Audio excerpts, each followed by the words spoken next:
আসসালামু আলাইকুম ওয়া রাহমাতুল্লাহি ওয়া বারাকাতুহু। প্রতিদিন আমাদেরকে ঘর থেকে বের হতে হয়।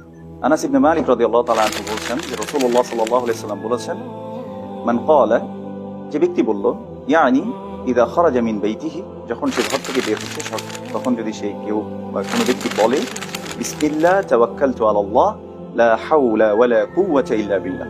কেউ যদি ঘর থেকে বের হওয়ার সময় বলে, বিসমিল্লাহ, আল্লাহর নামের সাথে বের হচ্ছি, তাওয়াক্কালতু আলাল্লাহ, আল্লাহর উপর আমি তাওয়াক্কুল করছি, লা হাওলা ওয়ালা কুওয়াতা ইল্লা বিল্লাহ, কোনো শক্তি সামর্থ্য নেই আল্লাহ সুবহানাহু ওয়া তাআলার শক্তি সামর্থ্য ছাড়া, বা আল্লাহ সুবহানাহু ওয়া তাআলা যদি শক্তি সামর্থ্য না দেন, কোনো শক্তি সামর্থ্য নেই।